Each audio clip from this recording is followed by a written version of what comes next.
준비되어 있는 강좌는 예수님의 비유를 어떻게 읽을 것인가 하는 방법론에 대한 내용을 주로 다루게 됩니다.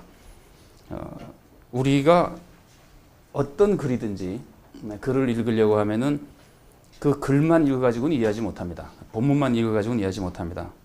우리가 대개 짐작할 수 있는 대로 그 글에 대한 배경, 특히 이제 저자가 누군가, 독자가 누군가, 언제 어디서 썼는가, 특히 이제 동기가 무엇인가, 어떤 환경에 썼는가 이런 것들을 이해해야지만 사실은 그 글을 잘 이해할 수 있습니다.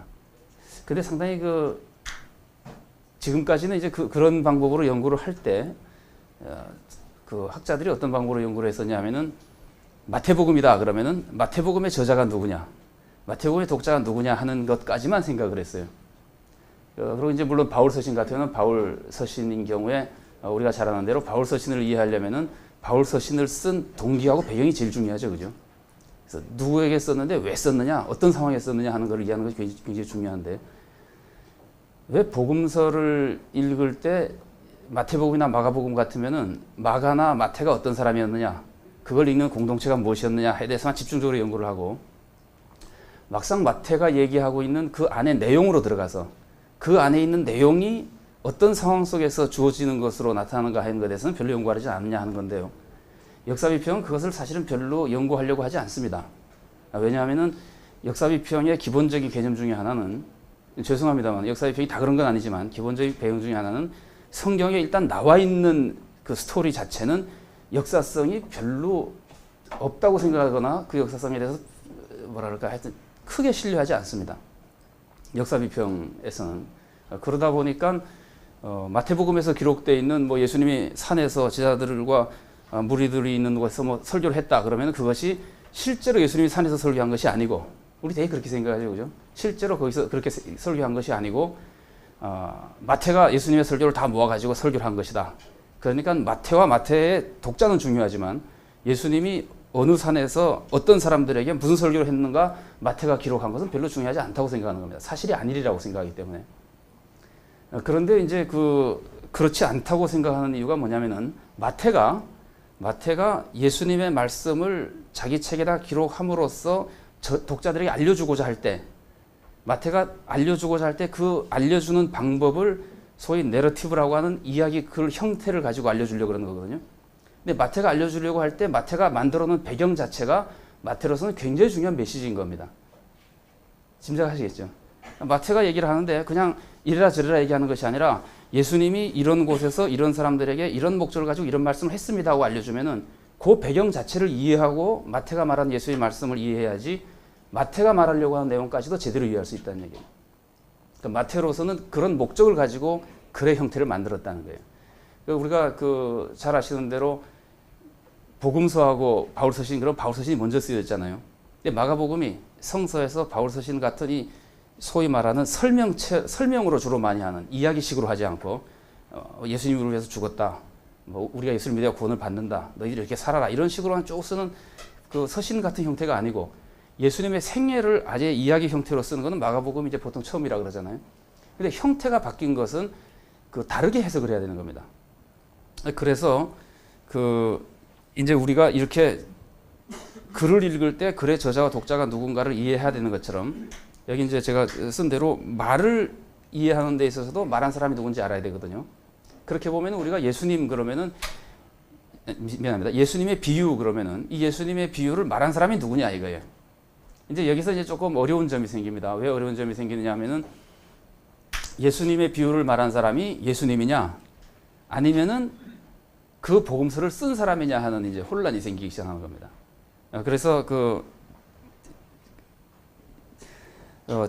저자를, 소위 말하는 비유를 말한 사람을 성서 기자로 볼 것이냐, 성서 기자가 예수님의 비유를 자기 신학에 맞춰가지고 했다고 해가지고, 그래서 여러분 김득중 교수님이 쓰신, 김득중 교수님을 제가 개인적으로 굉장히 존경하는 분입니다만은 그분이 쓰신 비유 책의 제목이 뭔지 아세요? 그 제목이 복음서의 비유들입니다. 그러면 서론에다 그렇게 썼습니다. 내가 왜 복음서의 비유들이라고 썼냐면은 복음서 기자의 신학이 나타났기 때문에 복음서의 비유들이라고 썼다 이거예요. 그게 이제 소위 말하는 역사 비평의 시각을 대표하는 것이라고 볼 수 있습니다.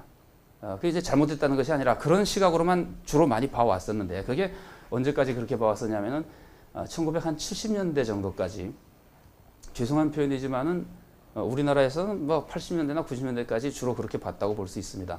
역사비평 해석법의 마지막을 장식했던 거는 편집비평이라고 볼 수 있기 때문에 편집비평에서는 되게 그렇게 보았었습니다.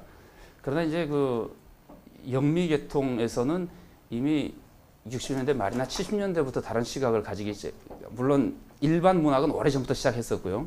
성서학에서 받아들이기 시작해서 80년대, 90년대에는 거기서부터 굉장히 많이 멀어졌습니다. 그래서 우리가 소위 말하는 문학비평이라고 하는 방법이 발전하고 그 방법 중에 뭐 대표적인 것이 구조주의 분석이라든가 우리가 여기서 지금 보통 많이 말하는 이야기 비평, 내러티브 크리티시즘 그러거나 혹은 서사 비평, 뭐 설화 비평, 뭐 내러티브 비평 여러 가지로 번역합니다만은 어쨌든 그 이야기 비평이라고 하는 것이나 이런 것들이 이제 발전하기 시작하는데 그래서 1970년대까지 그 성서를 해석하고 특히 비유를 해석하는데 많이 쓰였던 방법은 이제 그 20세기 들어와서요 주로 두 가지입니다. 양식 비평하고 편집 비평이라고 하는 것이고 양식 비평은 우리가 잘 아는 대로 이 비유를 말한 사람을 누구로 볼 것이냐에 따라서에 대해서 양식 비평도 다시 둘로 나뉘죠. 그래서 예수님께로 올라갈 수 있다고 하는 사람, 없다고 하는 사람으로 나뉘어가지고 예수님께로 올라갈 수 있다고 생각하는 예를 들면 예레미야서나 이런 사람들은 비유를 얘기할 때 예수님이 어떤 삶의 자리에서 다시 말하면 어떤 배경에서 무슨 뜻으로 이 말씀하셨는가를 찾아내려고 노력하는 것이 양식 비평 중에 한 그 부분을 차지하고 있는 사람들의 해석 방법이고요. 그러면 양식 비평학자들 중에 예수님께로는 절대로 올라갈 수 없다고 하는 사람들 워낙 신학화되어 있기 때문에 예수님께로 올라갈 수 없고 예수님 이후에 초대교회 구전 단계밖에 모른다. 그런 사람들은 결국은 비유를 초대교회 구전 단계에서는 어떤 상황에서 말했겠냐. 소위 우리가 말하는 삶의 자리라고 하는 걸 찾잖아요. 삶의 자리가 일종의 배경이거든요. 비유를 말씀하신 배경인데 삶의 자리를 초대교회로 본다고 하는 것은 저자가 초대교회라고 보는 거나 마찬가지입니다. 그 삶의 자리에서 설교자들이 말한 것을 무슨 뜻인가를 찾겠다는 거거든요. 그러면 비유가 양식 비평에서는 예수님이 말씀하셨다. 그런데 이거는 그 성경 본문이 말하는 예수님이 아니고 여기서 이제 좀 차이가 납니다.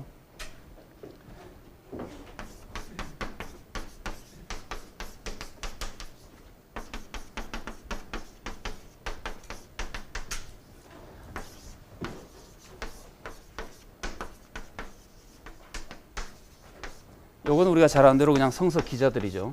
이렇게 역사비평에서 그 최근까지 발달한 역사비평에서 비유를 해석하는 방법이 이렇게 셋으로 나뉘어지는데요.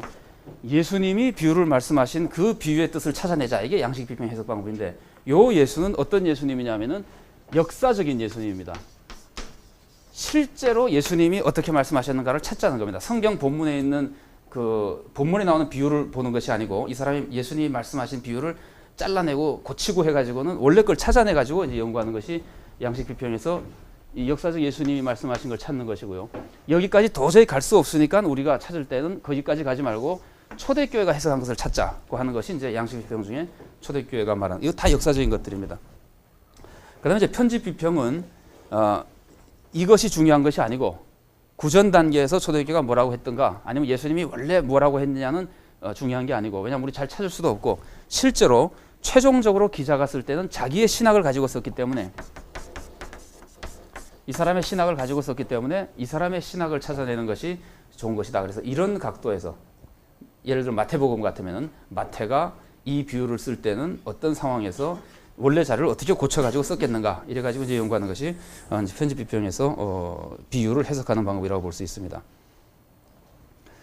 그런데 도대체 예수님의 비유를 말씀하신 분을 누구로 볼 것이며 배경을 어떻게 볼 것이냐는 거에서 이런 방법만이 제일 좋은 방법이겠냐는 거에 제가 처음에 서론적으로 좀 말씀드릴 때 말씀드렸습니다만은 같은 우리가 지금 성경을 해석할 때의 성경은 교회에서는 특히 더 그러겠습니다만은 성경 본문을 변형시켜 가지고 해석하지 않으시죠? 교회에서 설교하실 때.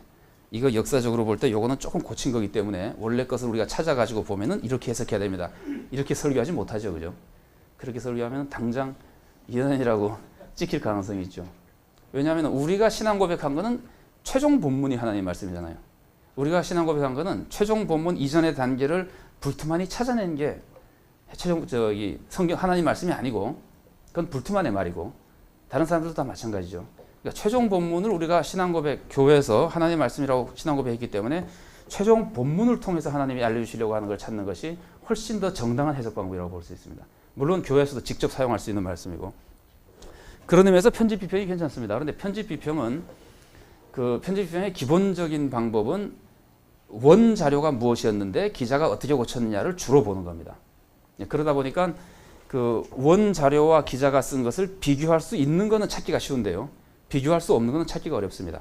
그래서 편집 비평 이후에 나타난 문학 비평이라고 하는 것은 이 기자가 이 글을 쓴 전체 구성을 통째로 놓고 그 하나하나의 그 뭐랄까 연관성을 다 살펴보는 것이 소위 말하는 문학 비평이라고 하는 겁니다. 이거는 이제 역사 비평이고 역사 비평이 이 외에도 많이 있습니다만은 이게 이제 20세기 후반에 가장 많이 쓰였던 방법이죠. 특히 이제 복음서 연구나 비유 연구에서 많이 쓰였던 방법이고 그다음에 문학 비평이라고 하는 거는 이런 것을 다 떠나서 최종 본문을 가지고 최종 본문을 완전히 통일성 있는 하나의 완결된 그 자료 같은 건 전혀 살펴볼 필요도 없이 완결된 글로 보고 그걸 가지고 이제 직접 해석하고 연구하는 겁니다. 그러면은 편집 비평하고 비슷한데 편집 비평도 최종 본문을 보기 때문에 편집 비평은 변형 사항이나 이런 거 부분적으로만 보는 데 반해서 문학 비평은 그 작품 전체를 그 통일성 있게 연관 그 뭐랄까 서로 상호 간의 관계를 문단 간의 관계를 다 연구하면서 살펴보는 것이 문학 비평이라고 볼 수 있습니다. 우리가 문학 비평이나 이런 거에 대해서 이제 자세히 살펴볼 수는 없고요. 우리 방법론으로 바로 이제 들어가야 되기 때문에 우리가 연구하려고 하는 것은 도대체 이런 여러 가지 성경을 보는 안목 중에서 어떤 각도로 성경 본문을 해석하는 것이 제일 좋은 해석 방법이겠느냐. 그런데 이거는 극히 개인적인 판단이긴 합니다만은 저는 이 문학 비평과 역사 비평이라고 하는 것을 장점을 결합한 어떤 방법을 찾는 것이 제일 좋은 해석 방법이라고 생각합니다. 그래서 거기도 책이 소개가 되어 있긴 합니다만은 혹시 시간 여유가 있으시면은 문학 역사 비평이란 무엇인가라는 책을 대한기독교서에서 제가 작년에 출판할 기회가 있었습니다. 그 혹시 보신 분이 있으신지 모르겠습니다만은 굉장히 쉽게 썼습니다. 제가 생각하기에 평신도들 중에서도 읽고 이해할 수 있다고 할 정도로 쉽게 쓰려고 노력을 했는데 이제 이 방법을 가지고 그 비유를 해석하는 것이 좋은 방법이라고 생각을 하고요. 이 방법에 대해서 이제 오늘 계속해서 조금 더 소개를 해드리겠습니다. 왜 문학 역사 비평이라는 방법이 성서 해석에서 좋은 방법이라고 생각하냐면요. 성경책은 세 가지 특징을 가지고 있습니다. 문학적인 특징하고 신학적인 특징하고 역사적인 특징을 가지고 있습니다. 그런데 만일에 이 역사 비평을 완전히 무시하는 지금 순수 문학 비평이라고 하는 것은 역사 비평을 완전히 무시해버리는 거거든요.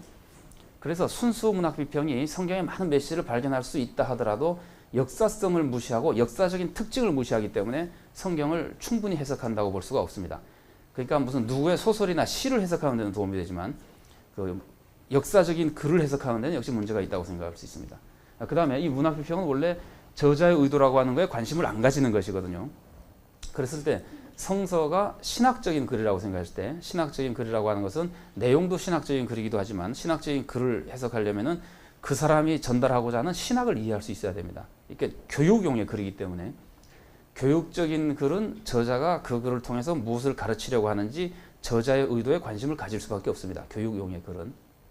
그래서 순수한 문학 비평이라고 하는 것은 역사적인 성경의 특징이나 성경의 신학적인 특징 이런 것들을 충분히 고려하지 못하기 때문에 문학 비평은 문제가 있습니다. 그러나 역사 비평만으로 보자면은 역사 비평은 역사 비평이 그 최종 본문이 가지고 있는 문학적인 모든 연관성이나 관계를 충분히 고려할 수가 없어요. 그래서 역사 비평만으로는 한계가 있고 문학 비평만으로도 한계가 있기 때문에 이 두 가지를 어떻게 결합시켜서 신학적인 의미나 역사성이나 문학성을 다 살려가지고 해석할 수 있는 방법이 있겠는가 해서 이제 그 조합해서 생각한 방법이 제가 지금 소개를 해드리려고 하는 문학 역사 비평이라고 하는 것인데요. 이거는 원리가 아주 간단합니다. 어떤 원리냐면은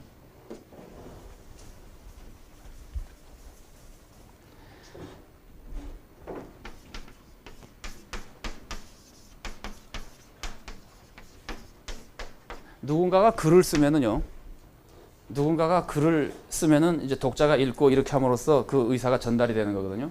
그런데 저자가 본문을 쓰고 이 본문을 독자가 읽어가지고 이제 그 해석이 끝나는데 아까 그 김시루 교수님께서 제가 독자 반응 비평 같은 것도 좀 한다고 그러셨습니다만은 지금 소개해드리려고 하는 문학 역사 비평이라고 하는 거는 원리가 독자 반응 비평을 원리로 가지고 있습니다. 기본 원리로. 독자 반응 비평이라고 하는 것은 독자가 이 본문을 어떻게 해석하느냐를 찾자. 그것이 해석이다라고 보는 것이 독자 반응 비평입니다.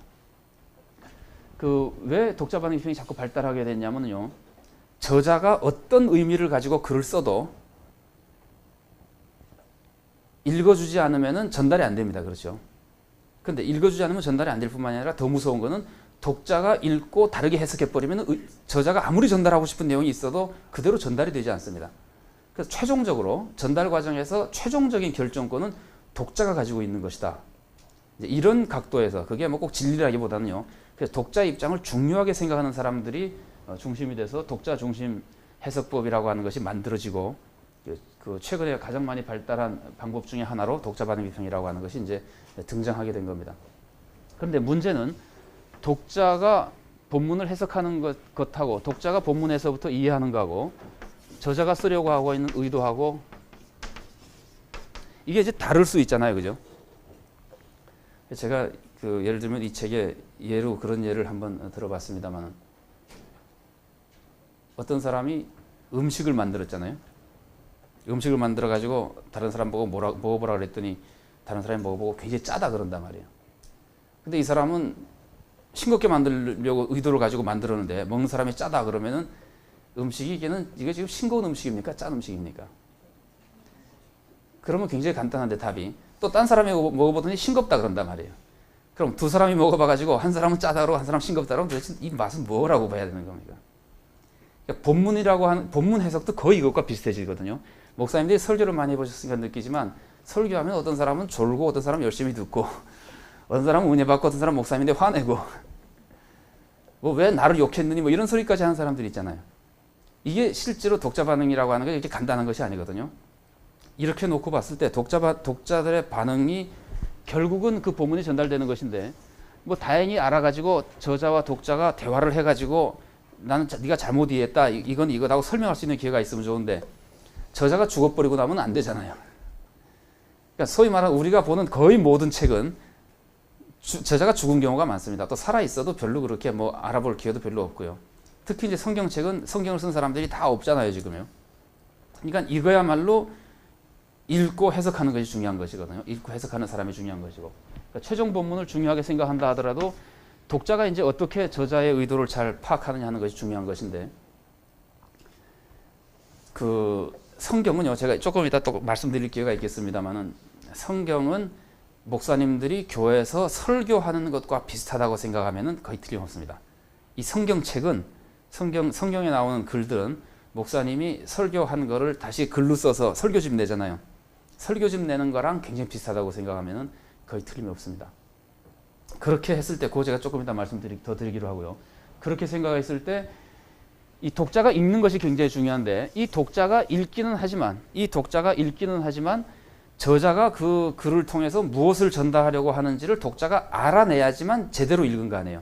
아까 말씀드린 대로 어떤 사람은 짜다, 어떤 사람은 싱겁다고 복잡하게 얘기할 때 여러 사람의 독자들 중에서 어떤 독자는 저자가 전달하고자 하는 신학적 의도를 잘 이해할 수 있고 어떤 독자는 잘 이해할 수 없고 그렇습니다. 목사님도 설교해 보시면은 어떤 성도는 오늘 정말 전달하고자 하는 의도를 잘 이해해가지고 삶이 그런 방향으로 바뀌고 어떤 성도들은 그거 가지고 막 전혀 엉뚱한 반응을 일으키고 이럴 수 있잖아요.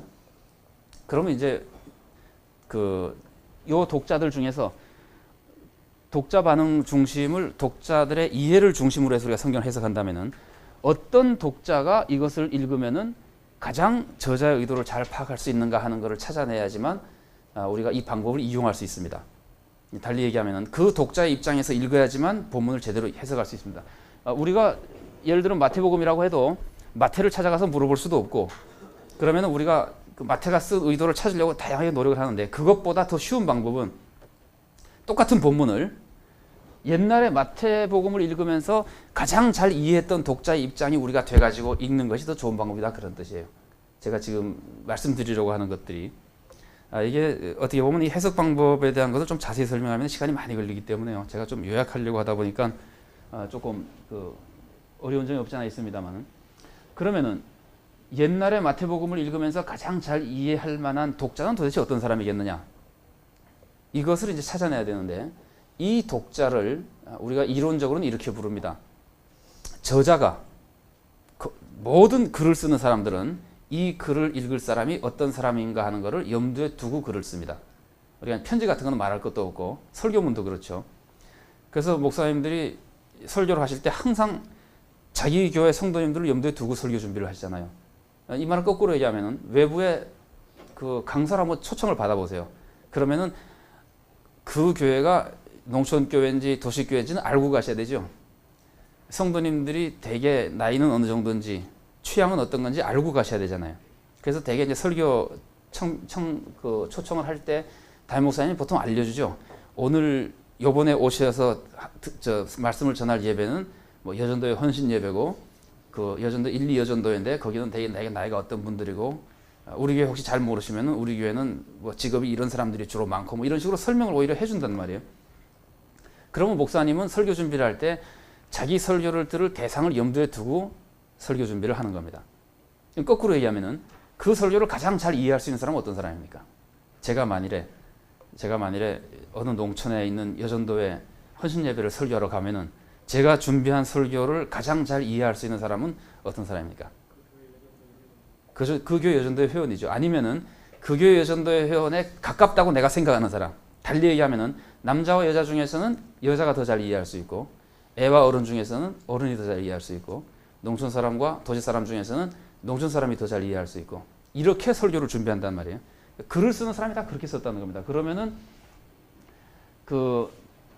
이제 쉽게 말하면 최종적으로 이제 줄여서 말씀드리면은 복음서를 해석할 때 가장 좋은, 아니면 성경을 해석할 때 가장 좋은 해석 방법은 그 성경책에 저자가 내 글은 이런 사람이 읽을 것이라고 염두에 뒀던 사람의 입장이 돼가지고 그 사람의 입장에서 성경을 읽으면은 해석이 잘 된다. 그러면은 최종 본문을 읽을 때 중요한 것은, 비유는 전부 복음서에만 나오거든요. 이 최종 본문이 어떤 양식이냐 하는 것을 알고 읽어야 됩니다. 근데 이제 복음서라고 하는 글은 그 글 자체가 이야기글이라고 하는 양식이거든요. 소위 영어로 우리가 내러티브라는 말을 많이 써요. 내러티브 양식이거든요. 내러티브 양식인 복음서, 그 복음서, 이야기글 양식인 그 복음서에 들어있는 비유를 해석해야 되는 겁니다. 그 당시에 이 사람을 제가 이제부터는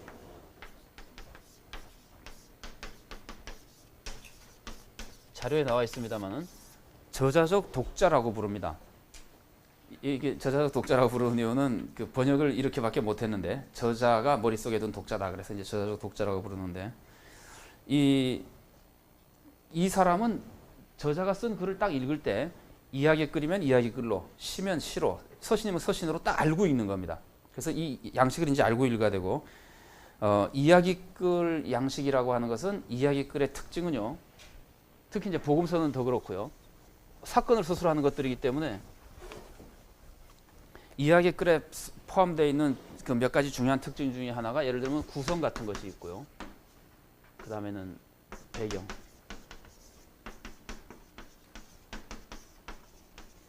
이런 것들이 굉장히 중요합니다. 이야기글에서, 내러티브에서는 어떤 글이든지 뭐 다른 것도 중요한 게 많이 있습니다만은. 그래서 예수님의 비유를 해석하려면은 이 복음서 안에 나오는 예수님의 비유는 다 물론 예수님이 말씀하신 것이고, 예수님이 비유라고 하는 본문을 말씀해 주시는데 대상이 제자들일 때도 있고 뭐 바리새인들일 때도 있고, 이런 식으로 이제 청중이 바뀌거든요. 이렇게 바뀌는데 이 등장 인물을 알아야 되고요. 그러면 말씀은 항상 예수님이 하셨다 하더라도 그 비유를 제자들이 들은 것이냐, 제자들에게 해준 것이냐, 바리새인에게 해준 것이냐, 아니면은 변호하기 위해서 이 비유를 말씀해 주셨느냐, 아니면 공격하기 위해서 하셨느냐, 교훈하기 위해서 하셨느냐 하는 것은 전부 어디서 찾아야 되는 겁니까? 그 동기를, 비유를 말씀하신 동기를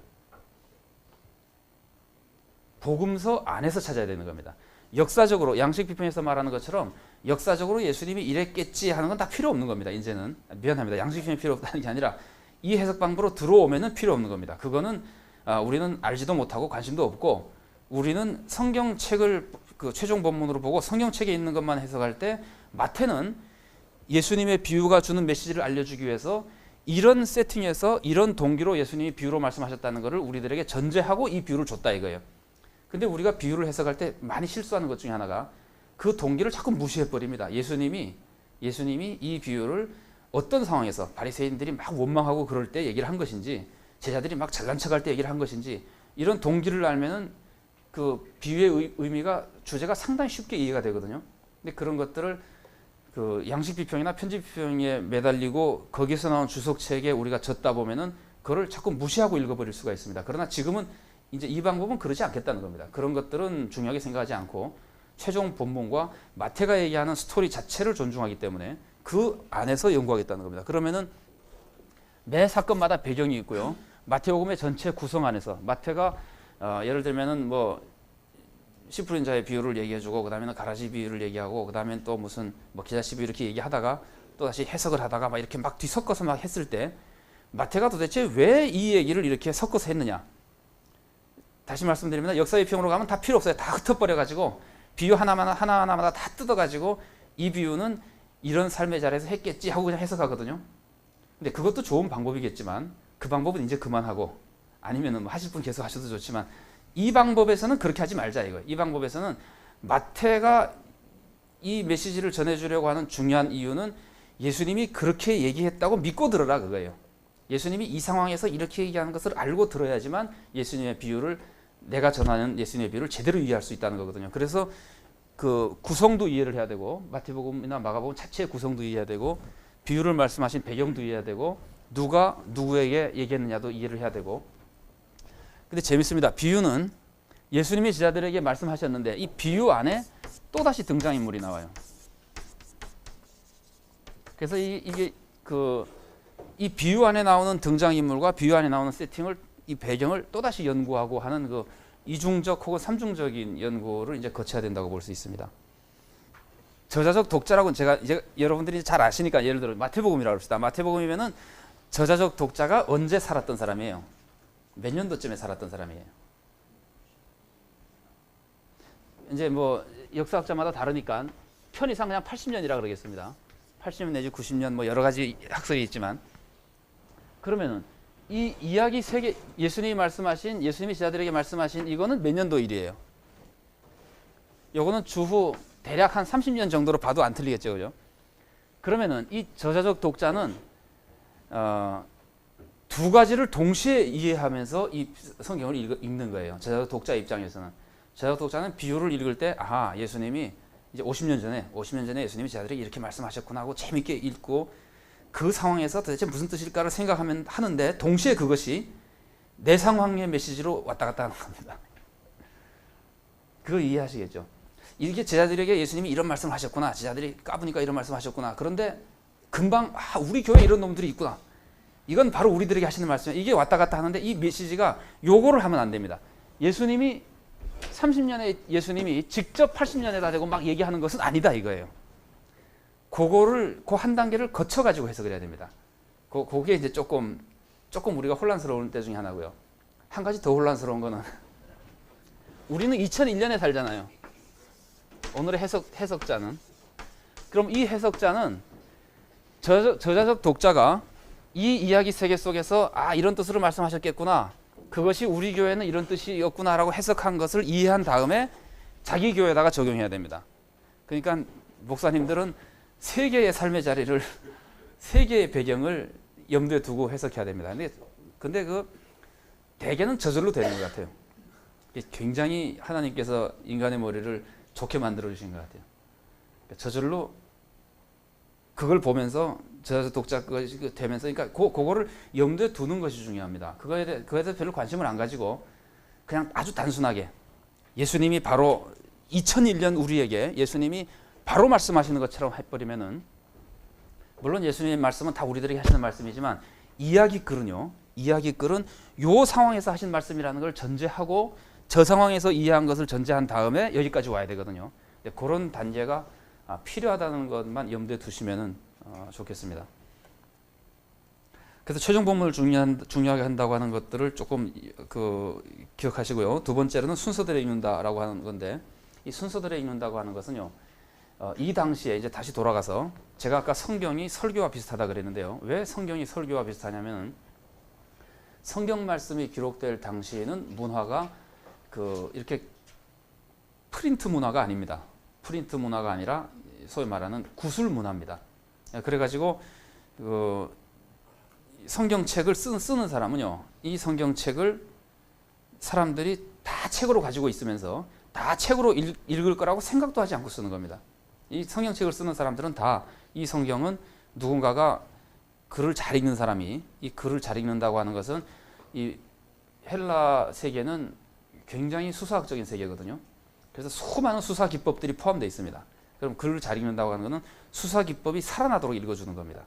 쉴 때 쉬고 강조할 때 강조하고 하면서 수사 기법이 살아나도록 쭉 읽어주면은 다른 사람들은 다 듣고 이해하고 끝나는 겁니다. 그러니까 오늘날 설교랑 굉장히 비슷한 겁니다. 그러니까 설교의 특징은 글을 읽는 것이 아니라 듣는 거죠, 그죠? 성경도 이제 그런 겁니다. 그런데 이 듣는 문화에서 성경이 기록되어 있다. 그러면은 이 저자적 독자의 입장에서는 이것을 듣는 것처럼 읽었을 것이다. 이제 이렇게 생각해야 되는데, 이 인쇄 문화하고 구술 문화에 여러 가지 차이점이 있습니다만은 가장 큰 차이점 중에 하나는 책은요, 읽으면서 언제든지 앞에 읽었던 게 궁금하면 앞으로 갔다 올 수 있습니다. 심지어 뒤로도 가볼 수 있습니다. 너무 궁금해가지고 이 사람이 어떻게 됐을까? 뒤에부터 막 읽어볼 수 있습니다. 그러나 듣는 거는 아무리 천재라도 못 그럽니다. 읽어주는 대로만 듣습니다. 그 다음에 읽어주는 대로 계속 듣지 앞으로 왔다 갔다 하기도 어렵습니다. 물론 이게 사람의 머리가 너무 좋아가지고요, 실제로는 왔다 갔다 해요. 굉장히 빨리빨리 왔다 갔다 하는데 이거는 뭐 상상도 할 수 없이 잘 왔다 갔다 합니다. 이게 컴퓨터 686 이런 비교도 안 됩니다. 그런데 하여튼 이론적으로는 하여튼 순서대로, 특히 뒤에 있는 거는 몰라요. 뒤에 있는 거는 모르는 채로 순서대로 쫙 듣는 방법밖에 없습니다. 그래서 글을 읽을 때, 성경책을 해석할 때 순서대로 읽는 것으로 알고 해석하는 것이 중요하다고 얘기해요.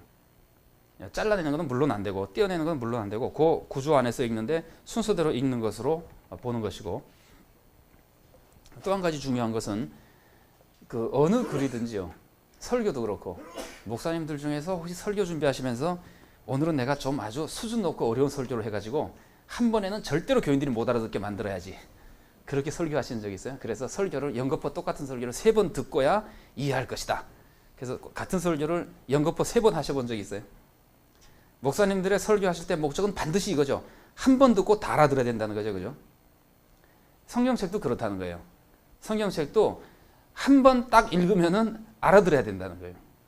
이 말은 거꾸로 얘기하면은 성경을 막 수십 번 반복해서 읽은 다음에 비로소 이해했다. 그것도 괜찮습니다. 하나님께서 얼마나 오묘하신 말씀을 많이 넣었겠어요. 우리도 그렇잖아요. 해석할 때 한 번 이렇게 해석하지 않잖아요. 그러나 실제로 이 이론에 의하면 실제로 저자적 독자들은 한 번 쫙 들으면은 저자가 기대하던 것을 다 알아들었을 것이다 이거예요. 그래서 처음 읽는 사람처럼 읽어야지 됩니다. 이 처음 읽는 사람이 읽어야 되는데 이거는 이론적이고요. 실제로 우리들은 잘 그렇게 못합니다.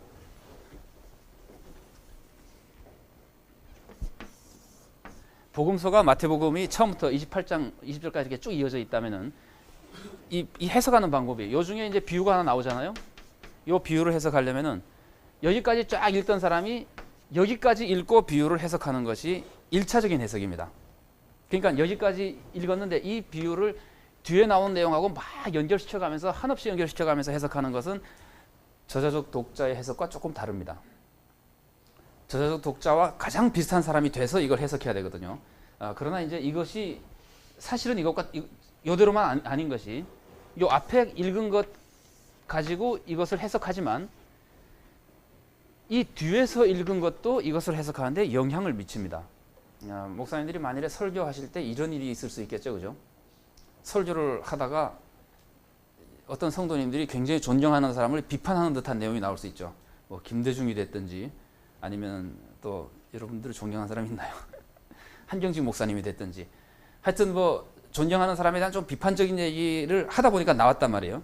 나왔더니 너무 그 사람을 존경하는 사람이 기분이 나빠가지고 벌떡 일어나서 밖으로 나가버린단 말이에요. 가끔 그렇게 잘난 성도들도 있다 그러대요. 설교하는데 막 나가버리는 사람. 그러면은 목사님 마음은 어떻겠습니까? 만일에 말할 수 있다면, 해도 된다면, 김 집사 앉아. 끝까지 들어봐. 우리 심정이 그렇겠죠. 중간까지만 듣고 사람이 그 말을 오해해버릴 수 있죠. 그죠? 그럴 때 그 사람 보고 우리가 친구들하고 얘기하다가도 그러잖아요. 중간에 버럭 화를 내면은, 야, 말을 좀 끝까지 들어봐. 이게 우리가 보통 대화하는 방법이고 설교 방법이거든요. 그러니까 설교는 반드시 끝까지 들어봐야지만 요때 했던 말의 메시지를 정확하게 이해할 수 있습니다.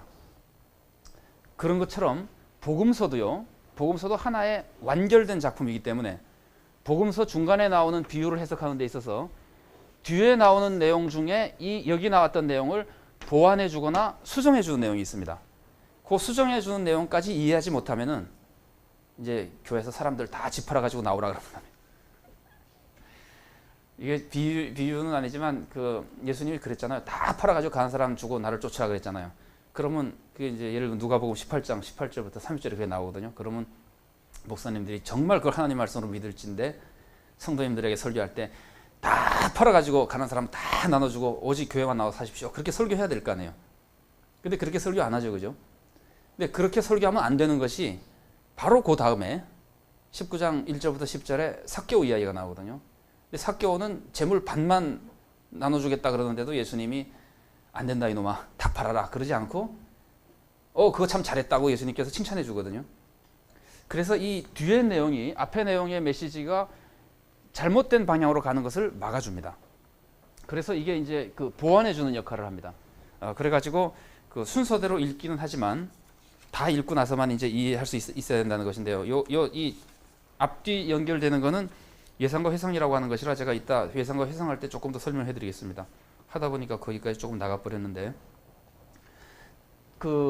독자가 글을 이제 이렇게 순서대로 쭉 읽어가면서 한 번 읽고 여러 가지 해석, 소위 말하는 우리가 그걸 독서 과정이라고 부릅니다. 이 자기가 글을 읽는 글을 읽는 해석 방법에 의해서 읽고 해석하는 것이 제일 좋은 해석이라고 보는 건데 이게 이제 우리가 그렇게 하면 안 되고요. 저자적 독자가 그렇게 하는 것이 좋은 해석이거든요. 근데 이 저자적 독자는 도대체 어떻게 해석하느냐 하면은 이 독자가 책을 읽으면서 해석하는 거에 있어서 제일 중요한 원리는 틈매우기라고 하는 원리입니다. 틈매우기라고 하는 겁니다. 제가 이제 틈매우기에 대해서 조금 썼는데요. 틈이라고 하는 것은 뭐냐면은 글에 나타나는 모호한 부분을 전부 틈이라 그럽니다. 그러니까 예를 들면 논리가 비약된다든가 설명하지 않고 넘어가는 사회 관습, 시공간의 불연속성 이런 것들이 전부 글에 나타나는 틈인데 어떤 글에든지 이것이 있습니다. 이것을 안 만들고 글을 쓴다고 하는 것은 불가능합니다. 책이 너무 많아져 버려요. 분량이 끝이 없어져요. 그걸 다 설명하려면은. 그래서 반드시 저자는 글을 쓸 때 요거는 독자가 알 것이다 그럼 설명 안 하고 넘어갑니다. 근데 모른다 그럼 설명을 해야 돼요. 이게 이제 저자와 저자적 독자의 이제 교감이에요. 그러니까 우리가 저자적 독자가 된다고 하는 것은 저자가 알겠지 하고 설명하고 하지 않고 넘어가는 걸 우리가 알아야 되는 거예요. 그걸 모르면은 절대로 그걸 해석하지 못하는 겁니다. 제가 아는 분 중에 영국에서 공부하고 오신 분이 평신도인데요. 설교를 통역하는 일을 했대요. 한인교회에서. 한인교회 이제 외국인들이 오고 그러면은 한국말 설교를 영어로 통역해야 되는데 영어는 이제 잘하니까 할 수 있다 이거예요. 그런데 제일 통역하기 어려운 게 뭐냐면은 예화라 그래요. 그래서 나는 예화가 왜 어려울까 그랬더니 그분이 말을 하는데 목사님이 설교하다 갑자기 춘향전 얘기를 한다 이거예요. 그럼 춘향전 얘기를 춘향이가 감옥에서 어쩌고 아무리 얘기해도 우리나라 사람들은 알고 듣고 웃고 야단법석을 떨지만 외국 사람들은 하나도 못 알아듣는 겁니다. 왜냐하면은 춘향이에 대한 춘향전에 대한 스토리를 이 설교자는 청중이 알 것으로 알고 얘기하잖아요. 그런데 영국 사람들은 모르거든요. 그러니까 그 사람들은 아무리 영어로 통역을 잘해줘도 못 알아듣는 거예요. 그러니까 통역을 중단하고 춘향전 스토리를 얘기해 줘야 되는 거예요. 통역자가. 그래야지만 비로소 알아듣는 거예요. 이런 것들이 예를 들면은 우리는 그러니까 어떤 사람은 알고 어떤 사람은 모르는데 이렇게 설명 안 하고 넘어가는 관습이나 이런 것들을 전부 틈이라 그러거든요. 근데 이 틈은 원칙적으로 하자면은 저자적 독자의 입장에서는 틈이 아니에요. 다 알아요. 들으면은 착착착착 채워가면서 읽고 이해가 딱 끝났는데 이걸 모르는 사람은 이해가 안 되는 겁니다. 근데 그러니까 이제 우리는 저자적 독자가 아는 것을 모르기 때문에 성경을 해석하지 못하는 거예요.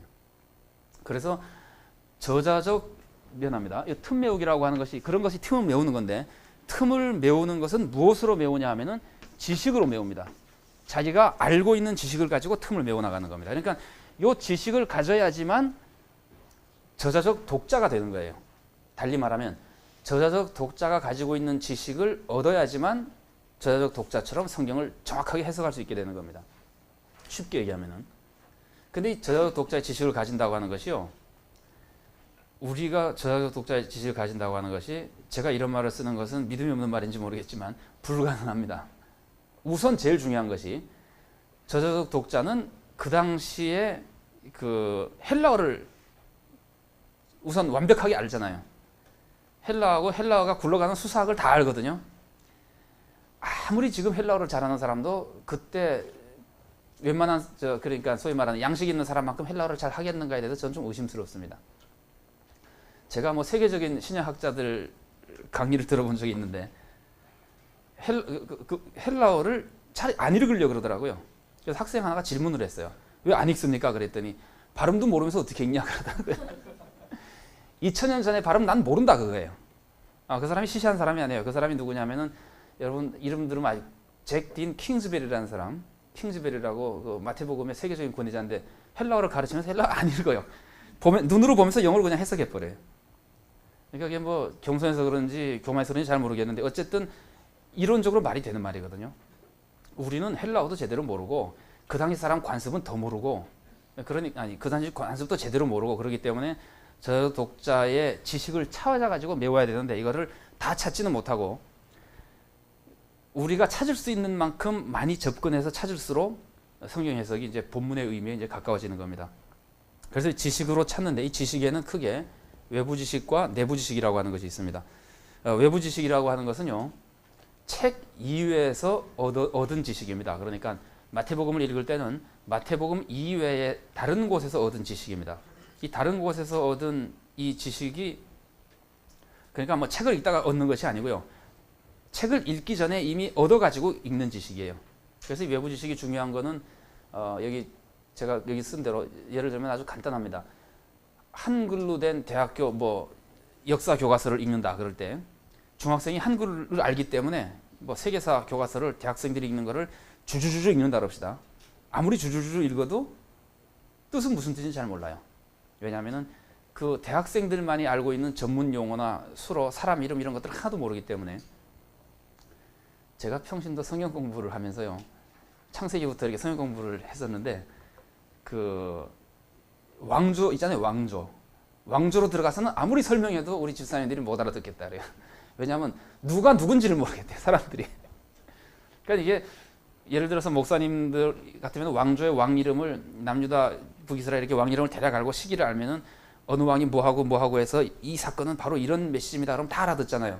평신도들은 아마 그 이제 일반이 아니라 그때 그 집사님들은 그게 안 된다 그래요. 사람 이름이 구별이 안 되기 때문에. 그리고 그 사람 얘기를 해도 그 사람이 누군지 모르기 때문에 이런 것들이 다 외부 지식입니다. 본문을 딱 읽으면서 그 외부 지식을 알아야지만 이제 본문을 읽게 되는 거예요. 이런 것들이 이제 외부 지식이라고 하는데 외부 지식에는 크게 사회 관습에 대한 지식하고 문학 기법에 대한 지식이 있습니다.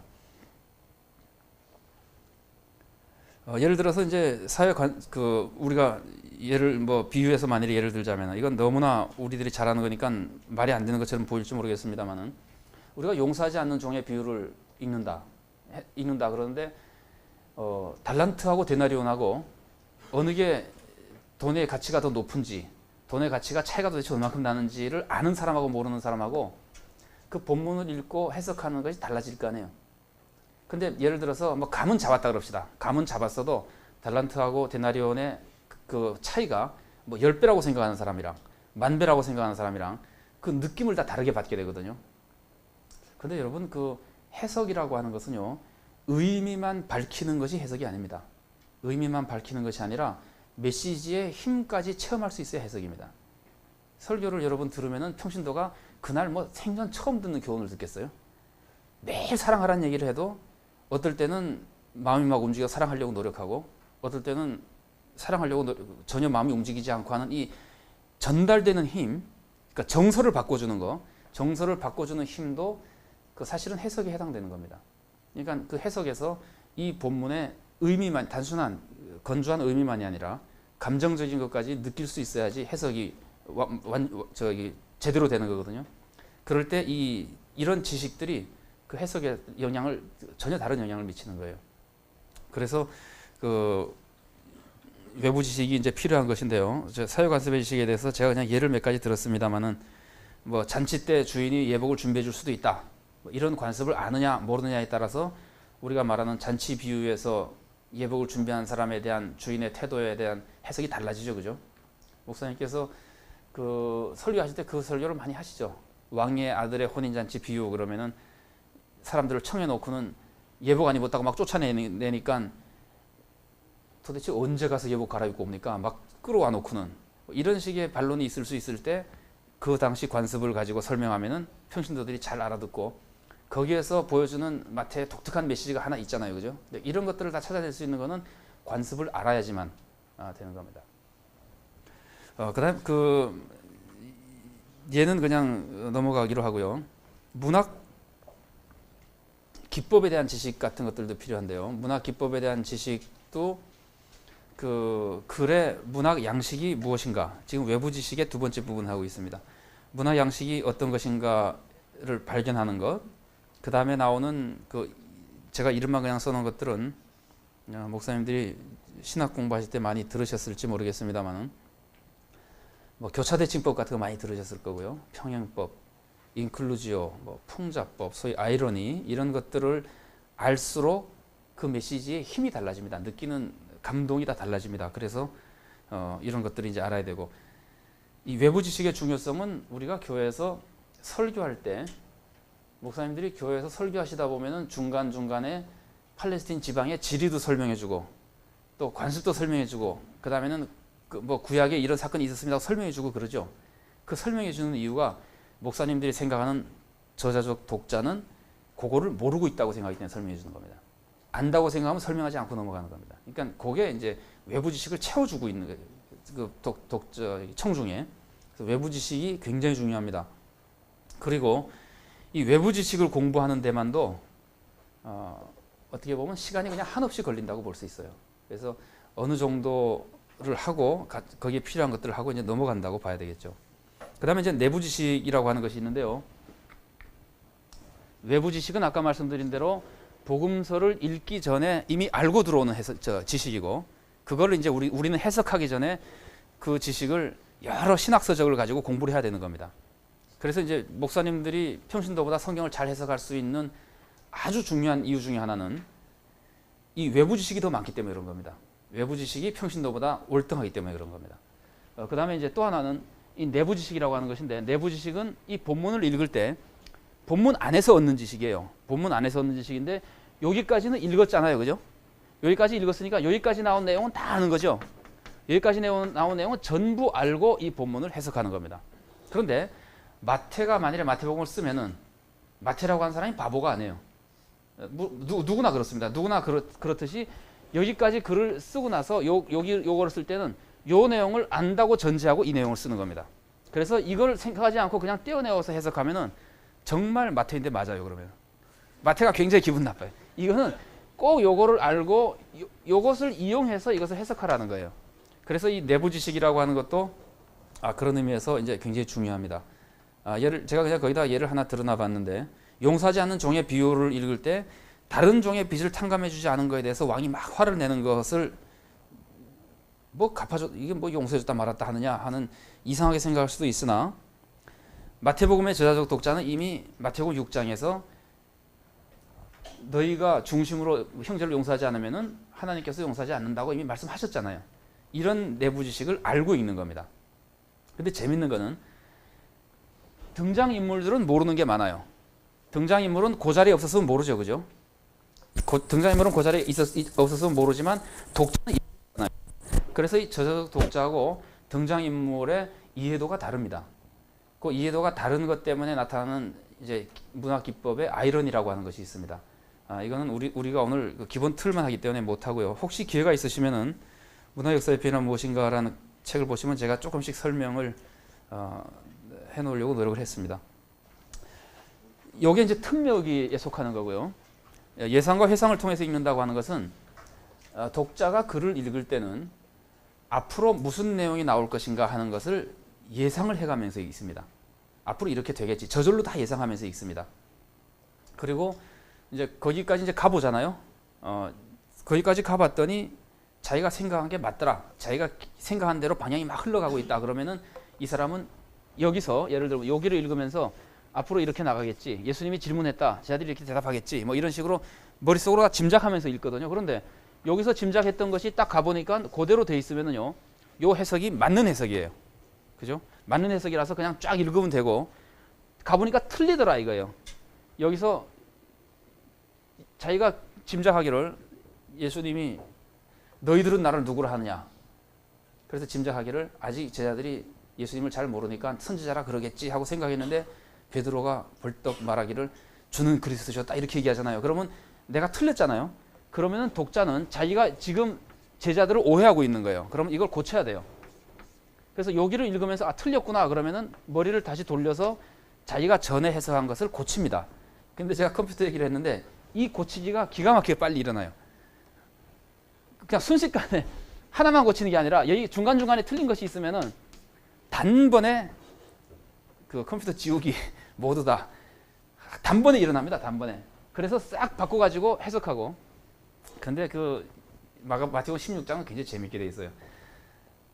너희들은 나를 누구라 그러냐? 사람들은 누구라 그러냐? 선지자라 그러죠. 너희들은 나를 누구냐 그러냐 그러니까 혹시 선지자라 그러겠지 했다면은 그리스도라 그러니까 깜짝 놀라잖아요. 야, 지자들이 내가 생각보다 수준이 높구나 그랬는데 조금 가보니까 또 막 사탄이라고 욕먹잖아요. 수준을 또 바꿔놔야 돼요. 근데 이런 것이 왜 중요하냐면은 등장인물의 수준을 정확하게 파악하지 않으면은 이 등장인물에게 예수님께서 말씀하신 이 메시지를 제대로 이해할 수가 없어집니다. 그래서 이 등장인물 이해를 나중에 좀 봐야 되겠습니다만은 이런 등장인물이나 이런 것들을 전부 파악하기 위해서 그 본문을 읽을 당시에 등장인물은 어떤 상황에 처해 있는 사람이고 그러니까 신앙 정도는 어떻고 이 사람은 지금 거짓말을 할 사람인지 정말 할 사람인지를 파악하고 나서 본문을 해석해야 됩니다. 그래서 이제 예상과 회상이라고 하는 건 이제 이런 작용을 통해서 일어나는 것들인데요. 예상과 회상 중에 제가 예를 한 가지만 들어보고 넘어가겠습니다. 여러분, 어리석은 부자의 비유라고 누가복음 12장에 그 수확이 많아진 다음에 자기 혼자 먹고 살려고 하다가 죽는 사람 있죠? 하나님이 데려가겠다 그러죠? 그럼 그 사람이 죽으면 어디로 갈까요? 천국에 갑니까? 지옥에 갑니까? 자신 없습니까? 그건 하나님만 아신다. 그게 제일 정답이지만 누가복음의 독자는 그 사람이 어디로 간다고 생각할까요? 그 사람이 부자가 그랬잖아요. 그죠? 곡식이 많아지니까 한다는 소리가 내가 잘 먹고 잘 살리라 그랬잖아요. 16장에 가보니까 부자 나사로에 비유해서 혼자 잘 먹고 잘 살던 사람이 죽어서 어디 가죠? 그래서 이것이 12장을 보완해 주는 겁니다. 그러니까 12장을 읽을 때 하나님 12장에서 네가 그렇게 살아도 다 소용없다. 네가 가져가는 것도 아니고 아무런 쓸데도 없을 것이다. 네 계획은 다 허망할 것이다 하고 우리가 보통 12장에서는 끝나죠. 그죠? 근데 누가복음을 끝까지 읽으면 그 사람은 사실은 거기서만 끝나는 것이 아닙니다. 수확이 많은 것을 가지고 혼자 잘 먹고 잘 살려고 노력하다가 죽어버려 가지고는 하도 먹어보지도 못하고 죽었다 억울하다. 그렇게 죽을 바에는 하나님 나라를 위해서 써야지. 그것이 아닙니다. 그것도 굉장히 중요한 메시지지만 12장에서는 그렇게 험한 것으로 끝나는 게 아니고 16장까지 가봤을 때 회상을 통해서 그놈이 죽어서 지옥까지 가버리는 거구나. 굉장히 그 사건을 무섭게 만드는 거예요. 이 뒤에 나오는 회상이.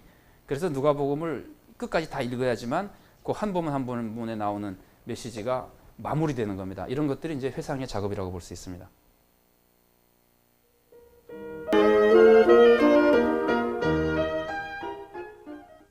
부자와 나사로의 비유 보면은요. 그 부자와 나사로의 비유에서 등장인물의 이 등장인물을 바르게 이해하는 게 참 중요한 것이 제가 이런 설교를 들은 적이 있거든요. 실제로 플러머라고 하는 유명한 그 학자가 쓴 누가복음 주석서에 이렇게 나와요. 아브라함이 부자 보고 너는 살았을 때 좋은 것을 받았으니 천국에 못 온다 이렇게 얘기했더니 이 학자가 말하기를 아브라함 웃기는 사람이다 이거예요. 자기도 부자면서 천국에 간 주제에 왜 남 부자인데 천국 못 간다 그러냐. 그래서 해석을 이렇게 하는 겁니다. 부자라고 천국 못 가는 것이 아니다. 그렇게 해석하면은 지금 누가복음의 저자가 이 비유를 가지고 설교하려는 것을 정면으로 도전하는 겁니다. 그러니까 상당히 이단적인 해석이에요. 우리는 그 이단이라고 안 그러지만 굉장히 잘못된 해석이에요. 말도 안 되는 해석이에요. 그거는 지금 부자는 천국 못 간다는 걸 가르치는 본문인데 아브라함도 부자인데 천국 갔으니까 부자가 천국 못 간다는 말은 틀렸다. 아브라함이 한 말은 그런 뜻이 아니다 해석하는 건 잘못된 겁니다. 왜냐하면 아브라함이 부자일 때 아브라함의 모습하고 누가복음 16장에서 하나님을 대신해서 천국에서 지금 들어온 사람들을 영접하고 사람들을 가르치는 아브라함하고가 등장인물이 전혀 다른 사람이에요. 지상에서 아브라함은요 실수를 많이 했던 사람이고 심지어 아브라함은 첩이 있었죠. 그러면 제가 농담으로 가끔 그러는데 그래 아브라함이 부자기 때문에 천국 간다고 자꾸 그러려면은 첩 가져라 천국 가니까. 아브라함도 첩을 가지고 천국에 갔잖아요. 그런 뜻으로 하는 것이 전혀 아니거든요. 해석을 그렇게 하면 안 돼요. 그러니까 그 등장인물이 어떤 상황에서 하나님으로부터 가르침을 받고 있고 어떤 한계 속에서 지내고 있는가 하는 것을 이해하면서 등장인물의 말이나 행동을 전부 이제 해석할 수 있어야 됩니다. 그런 식으로 이제 쭉 내용상으로는 여기 있는 내용들을 다 이제 거쳐야 됩니다. 그런데 실제로 자기가 하든 하지 않든 무의식 중에 다 하게 돼 있어요.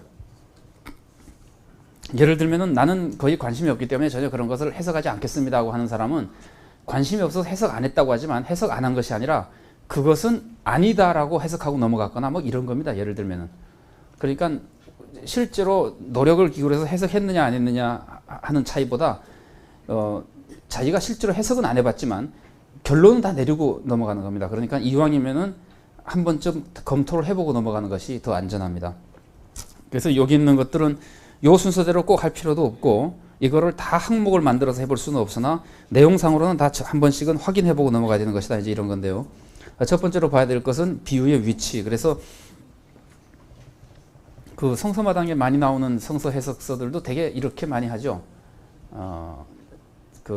여기 성서마당도 그렇고 성경연구도 그렇고 최근에 목회자를 위한 성서 해석서를 이제 그 쓰실 때 아니면은 편집진들이 써달라 그럴 때 그 본문의 위치, 본문의 구조 뭐 이런 식으로 많이 보통 쓰시거든요. 본문의 위치를 보는 것과 굉장히 비슷합니다. 이거는 갈라디아서를 읽으면서 갈라디아서 3장에 나오는 내용이 갈라디아서 구조 속에 3장에 위치한 것을 알고 해석해야 되는 것처럼 그거와 똑같이 마태복음에서도 이 비유가 25장에 나오는지 13장에 나오는지 뭐 18장에 나오는지 다 알고 해석해야 됩니다. 그래서 이제 비유의 위치가 중요하다는 것인데요. 그 이유는 아까도 말씀드린 대로 모든 복음서는 플롯, 이 구성을 가지고 있기 때문에 그렇습니다. 그래서 그 구성 안에서 봐야 되고 그래서 이제 그 비유의 문맥이 어떤 것인지 그 다음에는 비유가 말해지는 배경, 우리가 세팅이라고 말하는 배경은 무엇인지 이런 것들을 이제 잘 확인해 가면서 이제 읽어야 됩니다. 예를 들면 비유의 위치가 전체 구성 속에서의 위치도 알아야 되고 전후 문맥 사이에서의 그 배경과 관계된 위치도 알아야 되는데 예를 들면 예수님께서 포도원 일꾼의 비유라고 해서 아침에 일찍 온 사람, 뭐 오후 늦게 온 사람 그 얘기 나오는 거 있잖아요. 우리가 그 비유는 예수님께서 어떤 상황에서 하신 건가요? 그 비유 바로 앞에 무슨 내용이 나오는지 아세요? 아시지만 말씀하시지 않죠. 만일에 모르시면은 회개해야 돼요. 왜냐하면 그거 모르면은 이 비유를 해석할 수 없는 거예요. 그 앞에 나오는 내용은 부자 관원이 와가지고 뭐 저기 어떻게 하면 천국 갑니까 막 이러니까 다 팔아서 오라 그랬더니 그 사람 뭐 근심하고 가고 그다음에 그 뭐예요 그 베드로는 이제 그러면 누가 천국 갑니까 뭐 부자가 천국 가 이런 얘기가 쭉 나오다가 베드로가 이런 질문하죠. 우리는 다 버리고 쫓았으니 무엇을 받겠습니까? 그때 예수님이 칭찬을 해주죠. 너희들이 뭐 많이 받을 것이다.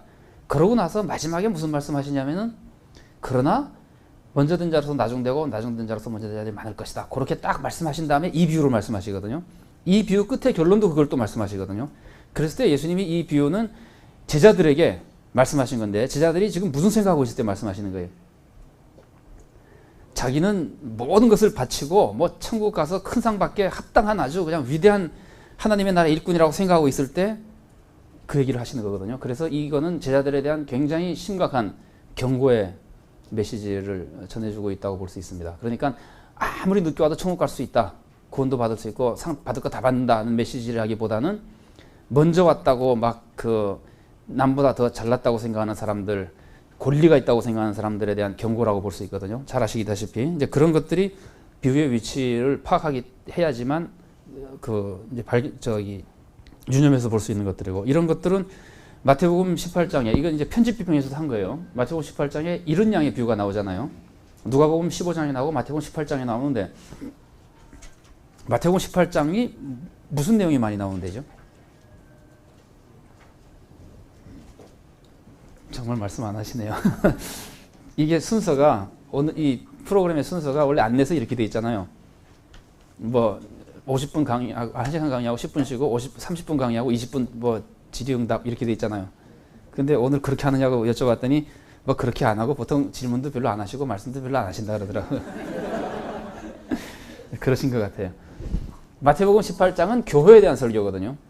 그래서 교회에서 어떻게 연약한 자들을 무시하지 않고 돌보고 하는 것이냐 하는 얘기가 나오다가 이른 양 비유가 10절부터 14절에 딱 나오거든요. 그럴 때 이 문맥만 봐도, 누가복음하고 비교해보지 않고 문맥만 딱 봐도 이거는 벌써 교회 나오다가 실망해서 나간 사람, 다니다가 잃어버린 사람에 대한 관심이 나타나는 것이고, 누가복음은 문맥이 그게 아니거든요. 누가복음은 죄인들이 오는 거를, 세리, 창기 막 이런 사람들이 오는 거를 예수님이 용접해 주니까 바리새인들이 막 항의하는 할 때 말씀하시는 거거든요. 그러니까 이거는 안 믿던 사람들이 오는 것을 잘 받아들여야 된다는 메시지고, 그러니까 그 메시지가 달라지는데, 이런 것들이 우리가 비유의 위치에 조금만 관심을 가지면은 자연스럽게 볼 수 있습니다. 근데 우리가 그 조금 조심해야 될 것은, 평신도들 중에서 설교를 통해서 성경 해석이 굳은 사람, 그 교회에서 전통적인 설교를 많이 듣고 이게 굳어버리는 사람들은 본문을 봐도 본문이 주는 그 문맥에서의 메시지를 잘 모릅니다. 심지어는 들은 대로만 생각합니다. 그래서 신학교에 있어 보면은 뭐 다 신학교에서 공부하신 분들이지만 골치 아픈 분들 중에 하나가 기도원에서 들은 설교 가지고 죽어도 그게 맞다고 하시는 분들. 물론 기도원에서도 맞는 설교를 많이 하시겠지만 가끔 이상한 설교도 하잖아요. 근데 그거가 맞다고 자꾸 그럴 때, 이게 성경 문맥이랑 안 맞을 때 애를 먹는데, 근데 평신도들 중에서 머리가 신선한 사람이 있잖아요. 아, 정말 기독교에서 호감을 가지고 순수하게 성경을 읽고 아직 설교 별로 안 들어본 사람은요, 이 성경 해석을 제가 지금 말씀드린 것처럼 해석합니다. 문맥을 보고 해석합니다. 그러니까 저절로 그렇게 돼 있어요. 우리가 무슨 책을 봐도 문맥 속에서 해석하거든요. 그러니까 성경도 자연스럽게 걔네들은, 그런 청년들이, 이런 사람들이 이렇게 보면은, 아, 이거 지금 이렇게 돼가고 있구나 하고 하는데, 목사님이 그 본문만 떼어와가지고 알레고리 해가지고 섞어서 이상하게 막 해석하면은 이제 청년들이 고민하는 게 맞는 것 같기도 하고 아닌 것 같기도 하고. 이게 그래서 메시지를 하실 때 본래 위치나 구조에 맞는 메시지하고 거기에 들어있는 그 영감하고, 알레고리화된 영감하고를 잘 조화해서 누가 들어도 시험에 들지 않고 잘 이해할 수 있는 해석 같은 것들이 이제 필요하다고 볼 수 있습니다. 그래서 비유의 구조는요, 비유를 해석하기 위해서는 그 비유의 단위를 어디서부터 어디까지가 단위냐 하는 것도 확인해야 되고, 뭐 이제 다 해야 되는데, 비유의 구조는 그 비유 자체가, 아까 제가 말씀을 좀 드렸습니다만, 이 복음서가 통째로 하나의 구성을 가진 이야기 글이잖아요. 그죠? 근데 비유는 그 안에 나오는 등장인물이 다시 얘기하는 또 하나의 독립된 이야기잖아요. 그러니까 비유는 비유로서의 구성을 가지고 있을 수 있습니다. 그리고 그 자체로 딱 완결돼 버리고, 그러니까 그 구성을 파악하는 것이 이제 비유의 구조에 대한 겁니다. 이제 제가 역사비평의 한계를 말씀드리는 겁니다. 역사비평을 비난하는 것은 아니고요. 역사비평에서 소위 말하는 왕의 혼인잔치 비유, 그러면은 처음에 사람들을 막 데려와 가지고 들어오는 거, 그러니까 22장 1절부터 10절까지, 그 다음에 11절부터 14절까지, 그 다음에 예복 입지 않은 사람을 쫓아내는 거, 이거를 역사비평 학자들 중에서는 요거는 두 개의 비유가 합쳐진 것이다, 그런 말씀 많이 들으셨죠. 두 개의 비유가 합쳐진 것이다. 그래가지고는 비유를 따로 자꾸 해석하려고 그러는 경향이 있고, 그런데 우리가 만일에 이걸 통일된 거로 보면은 이 비유는 두 개가 합쳐져 가지고 하나의 플롯을 구성하는 겁니다. 하나의 완결된 스토리를 구성하기 때문에 그 플롯 안에서 데려올 때 안 온 사람 벌 줄 때, 그 다음에 데려오고 나서 어떻게 처리하는가 하는 것들까지가 전체가 하나의 구성을 가지고 있는 것으로 비유를 이제 이해해야 되는 것이고요. 이런 것과 비슷한 것이 교회에서는 물론 다 그러지만 양식 비평이나 그 자료 비평을 많이 하는 학자들은 탕자의 비유 같은 것도 둘째 아들이 다 돌아온 것으로 끝나는 것이 절정이고 좋다 이거예요. 그러고 그 다음에 첫째 아들이 다시 나타나가지고 뭐 막 아버지랑 이상한 얘기하고 그러는 거는 이거는 후대에 뭐 꾸민 것이다. 이래서 자꾸 분리해가지고 메시를 해석하려고 그러지만 그렇지 않은 겁니다. 이게 하나의 구성을 형성하고 있고 첫째 아들과의 대화가 사실은 비유를 말씀하신 세팅하고도 잘 맞잖아요. 예수님이 이 비유를 누구인데 얘기하신 거죠? 탕자의 비유. 바리새인들에게 한 거거든요. 그러니까 첫째 아들이 바리새인 모습을 보이고 있잖아요. 그러니까 마지막으로 그 사람들에게 해가지고 그것도 결판이 안 나죠. 첫째 아들이 들어옵니까? 안 들어옵니까? 아무도 모르죠. 그죠? 들어온지 안 들어온지 모르죠. 아버지 말로 끝나버리거든요. 그러면 그렇게 끝내는 것의 그 매력, 그 굉장한 힘입니다. 여러분 혹시 드라큘라 영화나 뭐 이런 거 영화 같은 거 가끔 보시나요? 공포 괴기 영화. 그런 영화 보면은요, 특징 중에 하나가, 요새 아주 전형적으로 나오는 특징 중에 하나가 어떻게 끝나는지 아세요? 어떻게 끝나냐면은 그 죽었던 뱀파이어가 살아나는 것으로 끝납니다. 아니면은 하여튼 괴물이 다시 살아나든지 아니면은 살아날 기미를 딱 보여주든지. 그 주만지라는 영화 보셨어요? 그거 보면은 그걸 다시 딱 발견하는 것으로 끝나잖아요. 그래서 청중이 그걸 끝나고 나서도 겁에 질려서 집에 가게. 절대로 속 시원하게 안 해줍니다. 시원하게 안 해줍니다. 안정을 주지 않습니다. 그러니까 이거는 이렇게 끝난 자체가 엄청난 메시지예요. 너 제대로 해라 이거예요. 들어올지 안 들어올지 너한테 달렸다 이거예요. 그 부자 나사로의 비유도 어떻게 끝나죠? 부자 나사로의 비유도요, 부자 지옥 가고 나사로 천국 가는 게 끝나는 게 아닙니다. 지상에 있는 5 형제로 끝납니다. 요놈들이 지금 앞으로 천국에 갈 건가 지옥에 갈 건가가 미지수예요. 이런 그 구조상의 테크닉 같은 것들을 그러니까 살려서 예수님이 그러니까 복음서 기자가 아니면 예수님이 이 복음서 안에서 어떻게 지금 설교를 하고 있는가, 요청하는 게 무엇인가 하는 것들을 찾는 게 구조 같은 것들을 살펴보면서 구조 안에는 그 문학 기법 같은 것들을 다양한 문학 기법을 알아야 되는데요. 우리는 문학 기법을 헬라 세계의 문학 기법을 공부하는데 굉장히 불리합니다. 제가 그냥 지나가는 말로 말씀드리면 이건 제 개인적인 평가입니다만은 혹시 오류가 있을지 모르겠지만 제가 느끼기에는 외부 지식을 이해하는 데 있어서는요, 우리가 서양 사람보다 조금 유리합니다. 특히 외부 지식 대부분 유리합니다. 왜냐하면은 그 1세기 팔레스틴이나 심지어 그레코로만 세계까지도 그 문화가 우리나라 한 40-50년 전의 문화랑 굉장히 비슷해요. 그 문화에 대한 연구를 학자들이 많이 했거든요. 그래서 그 사람들이 연구한 다음에 한국과 비슷하다 그런 말은 안 했어요. 그런데 연구한 걸 가만히 놓고 보면은 어쩌면 우리 어렸을 때 살 때랑 이렇게 비슷할까 하는 느낌을 많이 받아요. 그러니까 사회 관습에 대한 외부 지식은 우리가 조금 더 유리한 것 같아요. 쉽게 이해할 수 있어요.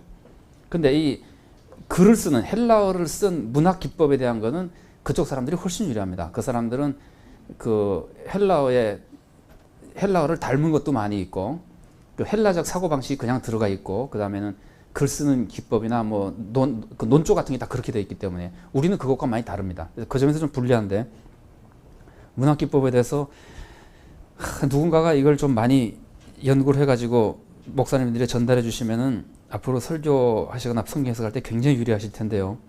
조금씩 지금 외국 서적들이 번역돼 나오고 있긴 하지만 자료가 아직도 이 부분은 좀 약한 부분이라고 생각해서 좀 아쉽게 생각이 됩니다. 그 다음에 그 비유의 구조나 혹은 문학기법을 연구할 때 특히 문학기법 중에서 기억해야 될 것 중에 하나는 이야기 등급이라고 하는 겁니다. 이야기 등급.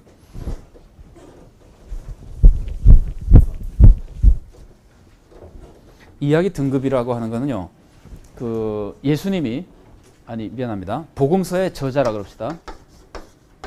복음서의 저자가 근데 사실은 이거를 이제 내러티브라고 할 때는 저자라 그러지 않고요. 저자는 마태라 하더라도 실제로 마태복음을 얘기해 주는 사람은 마태복음에 등장한 화자라는 사람이에요. 이제 구별하는데 우리는 그냥 별로 구별 안 해도 될 것 같고요. 이 사람이 여하튼 그냥 비슷하게 보고요. 이 사람에게 얘기해 주는 것이 복음서 안에요. 이 사람이 이 사람들에게 얘기해 주는 것을 1등급이라 그럽니다. 1등급이라 그러고, 이 복음서 안에 예수님이 등장하잖아요. 예수님이 등장해서 예를 들면 제자들에게 비유를 얘기해 주잖아요. 그러면 이 비유는 이 사람이 얘기하는 이야기 속에 나오는 거 아니에요. 그래서 요거를 2등급이라 그럽니다. 요게 2등급입니다. 이거는 이제 학자들이 등급을 나누기 때문에 우리가 다시 나눠보지만 어린애라도 이게 등급이 나뉘어져 있다는 건 알 수 있어요. 그런데 가끔 이게 혼란스러울 때가 있어요. 그래서 한번 나눠보시면은 해석하는데 도움을 받습니다. 근데 비유 안에 주인이 다시 종에게 얘기하잖아요. 달란트 비유에서 뭐 주인이 종에게 얘기하면 요거는 요 얘기 속에 다시 나오는 사람이잖아요. 요거는 3등급입니다. 복음서는 제가 알기로는 그냥 3등급 정도만 나오는 것 같아요. 그런데 주인이 종에게 또 무슨 얘기를 해준다 합시다. 비유나 무슨 뭐 예를 해주면 여기 또 등급이 있을 수 있죠. 그죠? 이렇게 내려가는데 그 예수님이 제자에게 얘기하는 것은 화자가 청자에게 얘기할 때 중에는 이거는 직접 인용이죠. 예를 들면은 화자가 말하기를 예수님이 길을 걸어가시다가 이거는 간접 화법, 직접 화법이 안 나왔는데 예수님께서 말씀하시기를 따옴표하고 뭐 너희들은 가서 뭐 제자를 삼아라 이러면 곧 직접 인용이죠. 그죠? 그래서 이건 여기서 일로 들어갈 때 직접 인용이 되고 예수님이 비유로 말씀하기 시작해서 주인이 종들을 불러서 가로되 하고 나면 주인의 말이 나오죠. 그럴 때는 이게 또 다시 직접 인용이거든요. 그래서 이런 그 등급을 이해하면은 그 메시지를 파악하는데 참고가 많이 되는데요. 특히 중요한 것은요. 간접적으로 얘기할 때는 내용만 알 수 있습니다. 예를 들면은 그 사람이 나보고 가라 그래서 갔습니다. 라고 말하면은 간접 화법 아니에요. 그러면 그 사람이 나를 가라고 했다는 것만 알죠. 그죠? 근데 직접 화법으로 말하면 이미지가 달라요. 그 사람이 나에게 말하기를 너는 이제 가라. 이렇게 직접 화법을 할 수도 있고 다른 직접 화법을 할 때는 선생님 이제 가십시오. 하고 직접 화법으로 얘기할 수도 있죠. 그러니까 말하는 뉘앙스는 간접 화법에서는 몰라요. 근데 직접 화법에서는 알거든요. 그런데 왜 저자가 직접 화법을 쓰느냐 하면 요거는 뉘앙스까지 알아야 되기 때문에 쓰는 거예요. 그래서 그 간접 화법과 직접 화법을 똑같이 취급하지 않습니다. 이 등급이 바뀔수록 그 이미지가 달라지는데 특히 중요한 것은 대부분의 경우에 특히 이제 우리는 비유만 하니까요. 내러티브에서 대부분의 경우에 이 등급을 바꾸는 것은 무언가 전환점이 있기 때문에 바꾸는 겁니다. 저자가 등급을 바꾸는 것은 특히 등급이 2등급에서 3등급으로 바뀌는 것. 다시 말하면은 직접 화법으로 바꾸는 것은 그 부분을 강조하기 위해서 바꿉니다. 그래서 만일에 우리가 구조를 연구하면서 간접화법에서 앞에는 간접화법이 쭉 나오다가 직접화법이 뒷부분에 많이 나온다 그러면은 직접화법이 이 비유의 핵심 메시지라고 생각하면은 대부분은 틀림이 없어요. 그러니까 이런 식으로 구조를 보면서 몇 가지 문학 기법을 보고 예를 들면 이야기 등급 같은 거를 발견할 때 이 비유에서 핵심은 무엇이구나 하는 거를 발견하는데 도움이 됩니다. 근데 이런 것들이 제가 다시 말씀드리면은 저자적 독자 입장에서는 이제 듣잖아요. 그 말해주는 거를 읽어주는 걸 쭉 들을 때 벌써 그 배경에 이런 사람이 저 사람에게 이런 상황에서 얘기를 하고 있고 여기서 직접화법이 나오고 이러면은 메시지의 그 강도가요. 그 사람들에게는 확 들어와서 닿는 거예요. 우리도 목사님들 설교할 때 그 강조할 때 직접화법 쓰는 경우가 많이 있죠. 아니면은 그 음성 무슨 그 흉내 같은 거 잘 내가지고 부흥사처럼 이렇게 막 재미있게 하기도 하고 그럼 교인들에게 훨씬 더 인상 깊게 들리기도 하고 심지어 하나님의 음성을 직접 하기도 하죠. 하나님께서 말씀하시기를 너는 그러면 안 되느니라 그러시는 겁니다. 뭐 살인하지 말라. 그러니까 목사님이 한참 반말하고 나서 라고 하나님이 하셨습니다. 뭐 이런 식으로 할 때 그 말이 청중들에게 목사가 나인데 지금 막 전해주는 말이 아니라 간접적으로 전해주는 말이 아니라 갑자기 하나님이 선포하는 것처럼 들리게끔 만드는 게 설교에서 필요하실 때도 있으시죠. 전 뭐 잘 모르겠습니다. 목사님들이 잘 아시겠는데 필요하실 때도 있을 거예요. 그런 것처럼 이 사람이 다 필요해서 하는 거예요. 근데 그런 것들을 느낄 수 있는 것이 해석에서 아까 말씀드린 대로 정서까지 느껴야지 해석이 되기 때문에 이야기 등급이 이제 그런 의미에서 도움이 많이 됩니다. 그 다음에 이제 저자적 독자의 지식 그러면은요. 저자적 독자의 지식은 아까 말한 대로 외부 지식, 내부 지식 같은 것들이 있고 이런 것들을 쭉 살펴보셔야 되는데 그 중에서는 아까 외부 지식, 내부 지식은 그 비유 해석에 필요한 것들을 쭉 살펴보시는데요. 그 예수님이 제자나 바리새인들에게 말씀하시는 거에 대한 관습만 말고 그 관습만이 아니라 예수님이 예를 들면은 그 혼인 잔치 비유 누가복음 14장에 나오는 잔치 비유를 말씀하신 것은 바리새인의 집에 가서 식사를 하다가 하셨거든요. 그러면 예수님이 다른 사람들과 식사하던 사회 관습은 무엇이냐? 그러면 대부분의 지금 학자들은 그거는 심포지엄 그 관습이라 그러거든요. 그 당시 헬라 세계에 식사가 끝난 다음에 술을 마시면서 와인을 먹으면서 철학적인 얘기나 이런 대화를 쭉 하는 심포지움이라는 것이 있습니다. 그럼 그 심포지움에서 어떤 양식으로 하는가? 그래서 뭐 주인공이 되는 손님이 있고 다른 사람들과 논쟁하면서 다른 사람들을 뭐 누르고 뭐 이제 이기고 대화하는 이런 양식이 있습니다. 그러면 그 양식 속에서 이 본문 해석하는 것도 중요합니다. 그러면은 이때는 예수님이 말씀하신 그 관습을 보는 것이고 또 무슨 관습을 봐야 될까요? 또 하나는 예수님의 비유 속에 나오는 등장인물 있죠. 그 등장인물이 하는 그 관습을 또 봐야 됩니다. 예수님이 비유에서요, 다행히 예수님 시대에 말씀을 하셨죠, 그죠? 근데 만일에 예수님이 말씀하실 때 비유를 예를 들었는데 아브라함 시대를 했었다 그래 보세요. 그러면 우리는 아브라함 시대의 사회 관습까지 또 공부해야 되는 거예요.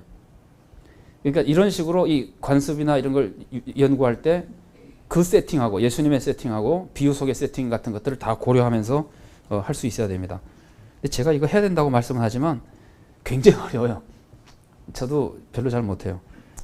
그 내부 지식을 살펴볼 때는요, 그 외부 지식은 뭐 그래도 어떤 것들이 필요한지 우리가 모르는 건 다 연구해야 되니까 하면 되는데 내부 지식을 살펴볼 때는 주로 지금 공부하는 본문의 그 주제와 관련된 본문을 자꾸 찾아봐야 됩니다. 만일에 이게 지금 예수님이 용서에 대해서 가르치신다 그러면은 주제와 관련된 용서하라는 본문을 봐야 되고 또 뭘 봐야 될까요? 이거 알아맞히시면은 대단히 그 머리가 젊은 분인데 자, 용서하라는 본문을 해석할 때 예를 들면 용서하지 않는 종의 비유는 용서하라는 거 아니에요? 주제가? 그러면 당연히 앞뒤에서 용서하라는 본문을 찾아가지고 이런 내부 지식이 있으니까 이 본문을 이렇게 해석하겠구나 하고 해석할 거 아니에요? 그건 맞는데 또 하나 용서하라는 본문 말고 또 뭘 찾아야 될까요? 용서하지 말라는 본문을 찾아야 됩니다.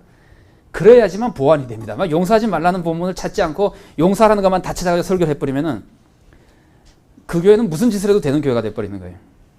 그러니까 성경에는 용서하라는 본문과 더불어 이런 사람들을 꾸짖으라는 본문도 있죠, 그죠? 근데 그걸로 어떻게 이게 지금 조화를 이루는가 하는 거를 그 마태복음 안에서 찾아내야 됩니다. 그러니까 관련된 주제와 보완하는 거, 교정하는 거 이런 것들을 이거는 그 정말 해석자가 알아서 찾는 방법밖에 없습니다. 특히 이제 중요한 거, 잘 알려진 거 이런 것들을 가지고 찾아 나가야 됩니다. 그 다음에 등장인물에 대해서 이해를 해야 되는데 말하는 사람이 누구고 듣는 사람이 누군가. 그 다음에는 비유 속에 나오는 등장인물은 비유에서 어떻게 그려주고 있는가.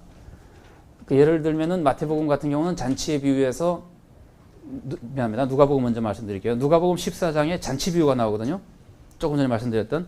그러면 잔치에 참여하지 않는 사람은 어떡하죠? 주인이? 아세요? 누가복음 14장에서는 잔치에 청했는데 오지 않잖아요. 뭐 소 샀습니다. 뭐 밭 샀습니다. 안 오는 사람 보고 주인이 뭐라 그러냐면은 그놈들은 다시는 내 잔치를 맛보지 못할 것이다. 이렇게 말하고 끝납니다. 그런데 마태복음에서는 오지 않는 사람은 어떡하죠? 가서 죽이고 마을로 불살라 버립니다. 이거는 등장인물을 이해하면 쉽게 이해할 수 있어요. 누가복음에서 잔치를 베푼 사람은 보통 사람이에요. 마태복음에서 잔치를 베푼 사람은 누굽니까? 왕이에요. 왕이 오라 그랬는데 종을 능욕하고 이 방해한 사람은 잔치에 오지 않는 사람이 아니라 이거는 왕에 대해서 반역하고 있는 사람입니다. 그래서 왕이 당연히 가서 죽여버리는 겁니다. 그러니까 마태는 잔치에 참여하지 않는 이미지를 누가복음보다 훨씬 강력하게 가르치는 겁니다. 하나님이 오라 그랬는데 안 와. 이거는 네 자유가 아니다. 이거는 죽을 일이다. 이거예요. 이런 식으로 그 메시지의 의미가 비슷한 듯 하면서도 강도에 있어서는 굉장한 차이를 줍니다. 그러니까 정도가 달라지죠. 그리고 이제 조금 더 알레고리화하면서 하나님의 왕적인 모습이 드러나고 뭐 이제 이런 것들이 다 내포되게 되는데 이것이 그 등장인물에 대해서 조금 더 생각을 해보면은 나타날 수 있는 차이점들이 이렇습니다. 그래서 어떤 거는 우리가 많이 연구를 해야지만 발견할 수 있지만 어떤 것은 관심만 가지면은 금방 찾아낼 수 있는 그 새로운 이미지들도 많이 있습니다. 복음서에. 복음서를 읽으실 때. 등장인물에서 가장 중요한 것은 그 인물의 신뢰성 같은 거예요. 제가 이 등장인물 얘기로 예를 한 가지만 들어볼게요. 부자와 나사로에 비유해서요. 부자와 나사로에 비유해서 부자는 소위 말하는 신앙생활을 하는 사람입니까? 안 하는 사람입니까? 부자와 나사로에 비유해 있어서 나사로, 아니 부자. 안 하는 사람입니까? 하는 사람입니까? 이제 의견이 다르신데 그냥 제가 보는 의견을 말씀드리자면은 부자가 지옥에 가서 아브라함을 뭐라고 부르죠? 아버지라고 부르죠. 그 아브라함이 야, 너 나 언제 왔다 아버지라 그러냐 징그럽다. 그러지 않고 아브라함은 아들 이 부자 보고 얘야 그러거든요. 그건 이제 휴오스라는 아들이라는 단어 쓰지 않고 테크논이라는 단어를 썼지만 아들을 부를 때 쓰는 단어입니다. 그러니까 아브라함이 인정해 주는 거예요. 아버지 그러니까 그 다음에 이 부자와 나사로의 비유는 누구인데 얘기하는 거죠? 바리새인들에게 얘기하는 거죠. 그 다음에 부자 보고 아브라함이 뭐라 그러죠? 부자의 형제들이 뭐 가지고 있다 그러죠? 중요한 거, 구원받을 수 있는 거. 모세와 선지자들이 다 있으니까 걔들이 그거 보고 구원받을 거 아니냐. 그러니까 이 부자와 나사로에 비유해서의 부자는 인물을 여러 가지 환경에서 볼 때 제가 이해하기로는 신앙생활을 하는 사람입니다. 그럼 제가 한 가지만 더 여쭤볼까요? 그러면 이 부자와 나사로에 비해서 부자가 잔치하잖아요, 매일. 그럼 혼자 먹었을까요? 누구 초대해서 같이 먹었을까요? 그럼 초대한 사람이 목사가 있을까요, 없을까요? 그 정도까지도 인물 이해나 관습에서 우리가 염두에 그려놓으면은 그 메시지의 강도가 조금 더 이 사람 예수하면서 지옥 갔다는 것으로 끝날 문제가 아닌 것이 되게 되죠. 그런 인물 이해를 우리가 조금 더 관심 가지고 볼 필요가 있습니다. 뭐 제가 보는 눈은 여하튼 그렇습니다. 그 부자에 대한 인물이가 또 다를 수도 있겠습니다만은. 그 다음에 그 주요 문구 연구라고 제가 해놨는데요. 그 주요 문구 연구는 저절로 돼야 되는데 우리가 이제 저절로 안 되기 때문에 우리는 연구를 하는 거거든요. 본문을 제가 소개해드리려고 하는 방법은요. 저자적 독자가 알고 있는 지식이나 이런 것들을 충분히 우리가 뭐 할 수 있는 대로 많이 이해한 다음에 그 다음에 요건 아까 말씀 안 드렸습니다만 저자적 독자가 몰랐던 거는 우리는 다 잊어버리려고 노력하고 왜냐하면 그 사람 몰랐던 걸 알고 해석하면 해석이 이상해질 거 아니에요. 그러니까 현대인들만이 알고 있는 거는 조금 잊어버리고 그 사람이 알고 있는 것도 생각을 바꿉니다. 될 수 있는 대로 바꾸고 나서 본문을 읽으면은 저절로 쭉 읽어지고 해석이 되는 것이 제일 좋은 방법이거든요. 그런데 그렇게 관습이랑 뭐랑 다 알았는데 잘 안 되는 게 있어요. 네. 그럴 때 그 부분을 조금 따로 연구하는 것이 좋겠다고 생각하는 겁니다. 그래서 그래서 이제 제가 주요 문구라 그랬는데 특별히 연구하는 거는 해석이 좀 어려운 거, 말이 좀 잘 안 되는, 우리가 알고 있는 거 말이 잘 안 되는 거. 예를 들면 아까 제가 말씀드렸습니다만은 아브라함이 부자 보고 누가 보면 16장 25절에 얘 너는 살았을 때 내 좋은 것을 받았으니 뭐 거기서 고민을 받고 나사로는 뭐 고생을 했기 때문에 여기서 이렇게 편히 쉰다. 이런 식으로 얘기했을 때 교리적으로 안 맞는다 이거예요, 우리가. 그러면 도대체 이걸 어떻게 해석해야 되냐? 아까 말한 대로 아브라함이 자기도 부자였고 뭐 이렇게 복잡하게 되면은 그 부분을 한번 그 독자 입장에서 조금 더 연구를 해보는 겁니다. 이게 도대체 무슨 의미를 가지는 것인가? 이 비유에서 이 부분이 어떤 정도의 메시지인가? 저 같으면 개인적으로 그 본문이 25절이 그 부자 나사로에 비유해서 제가 보기에는 핵심이거든요. 예를 들면 그게 맞다면은 이걸 어떻게 문자 그대로 받아들여야 되느냐 말해야 되느냐 하는 것들을 더 살펴봐서 어려운 것들을 해결해야 됩니다. 예를 들면은 나사로는 도대체 왜 천국 갔느냐? 지가 뭐 한 게 있다고? 그러면 뭐 남인데 구걸만 하면 다 천국 가느냐? 이런 것들도 해결해야 될 문제거든요. 그런 것들을 어려운 문제들을 조금 해결하고 나중에 본문 읽을 때 쉽게 해석이 되도록 하기 위해서 노력하는 겁니다. 그러고는 중요한 주제들, 그 주제가 특별히 중요하게 생각하는 주제들에 대해서 조금 더 강조해서 살펴보고 이게 이제 주요 문구를 연구하는 부분입니다. 없으면 안 해도 됩니다. 다 이해가 되면 안 해도 되고 특히 어려운 부분이 있을 때는 조금 살펴보고 그러고 나서 이제 본문을 해석하는 겁니다. 그러면 본문 해석할 때는 이제 이상적으로는 아무것도 할 필요 없습니다. 지금까지 공부를 해놓고 나면은 그다음에 본문을 읽으면서 해석이 저절로 되는 겁니다. 읽으면은 그냥 해석이 저절로 각주도 필요 없고 아무것도 필요 없어요. 왜냐하면 각주 달 것들도 전부 앞에서 다 달았어요. 외부 지식하고 내부 지식에서 다 찾아놨기 때문에 그냥 해석이 저절로 쫙 끝나버리는 겁니다. 그런데 문제는 여기서 해석이 끝난 것으로 저기 비유 해석이 완결됐다고 볼 수는 없어요. 일단 알 만큼 알아가지고 본문을 해석한 다음에 그 다음에 다른 문맥과의 관계를 한 번 더 확인해 볼 필요가 있습니다.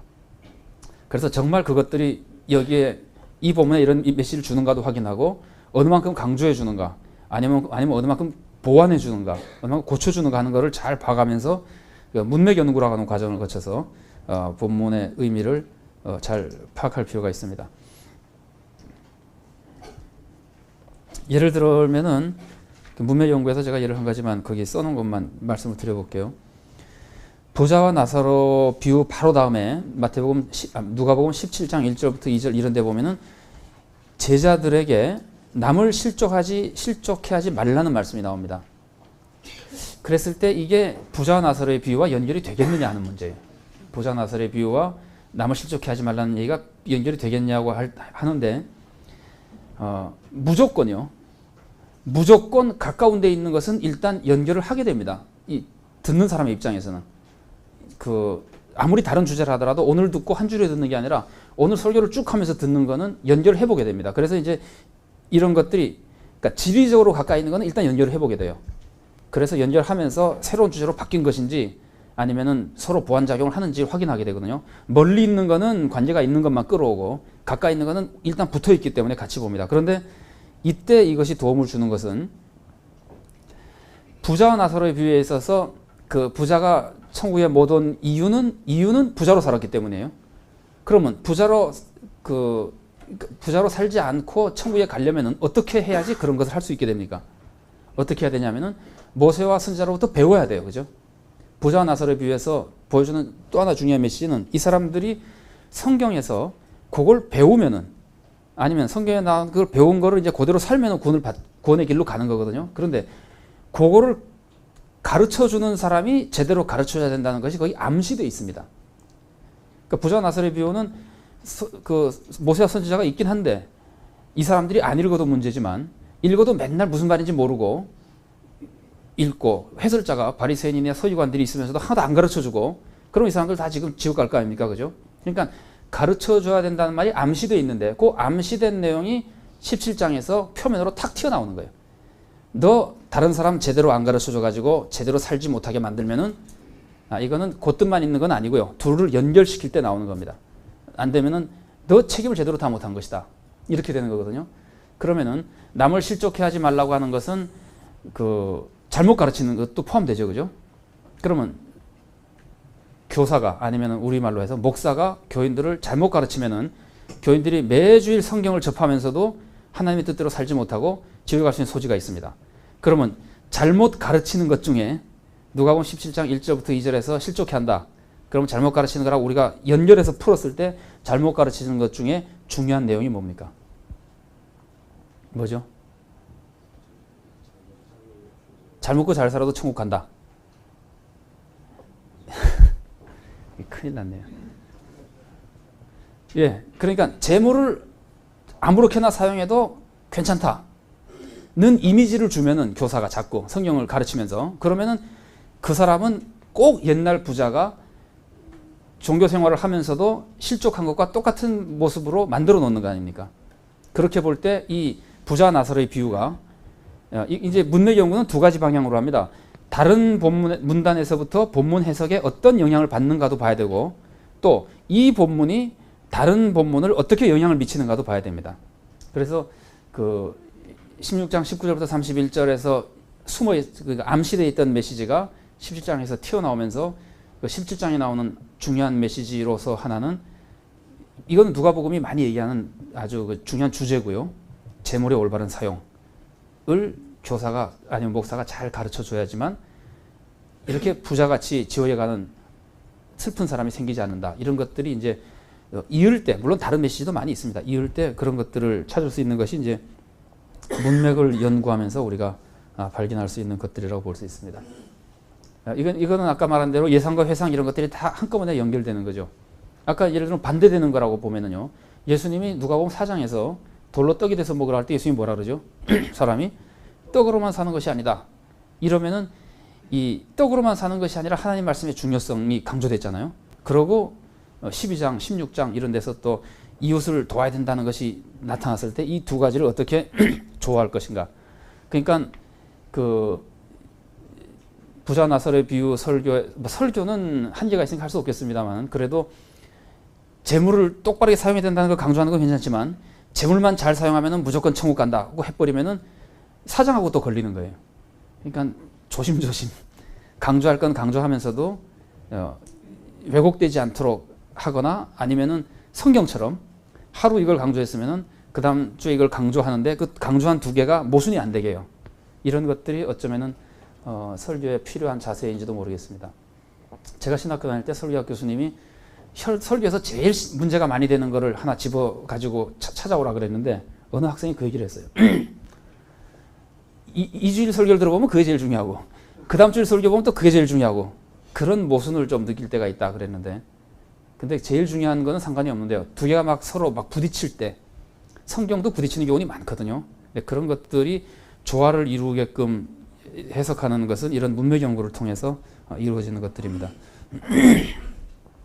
그 다음에 뭐 적용은 그 목사님들이 물론 많이 하시는 것들인데 이런 연구가 정리된 다음에 그 비유에서 나온 의미들을 우리가 현재 살고 있는 교회에 맞게 적용해야 되겠습니다만 이 작용은 이런 작업은 그 해석자가 청중이 다 다르기 때문에요. 해석자가 자기에게 직접 필요한 현실에 맞춰서 적용해야 될 것이다. 이렇게 짐작할 수가 있죠. 예를 들어서 겨자씨 비유에 대해서 한다면은 그 청중이 절망 상태에 있는 청중인지 아니면은 나태한 청중인지 아니면은 뭐 세상의 유혹에 자꾸 빠지는 사람인지 이런 그 여러 가지 아니면은 그 사회 그 교회가 개척교회인지 아니면은 자꾸 이렇게 그 좀 나쁜 말로 표현해서 화석화되다시피 자꾸 이렇게 굳어가고 있는 교회인지에 따라서 똑같은 본문에서 다른 적용을 해야 되는 것 같은 작업을 의미하는 거 있습니다만은 이거는 아마 그 정말 이건 우리 한 사람 한 사람이 각자 하는 방법밖에 없으리라고 생각됩니다. 맺는 말 한두 가지만 그냥 말씀드리고 마치도록 하죠. 저자적 독자의 지식을 얻어야 되는데 그 지식을 얻는 것이 쉬운 것은 아닙니다.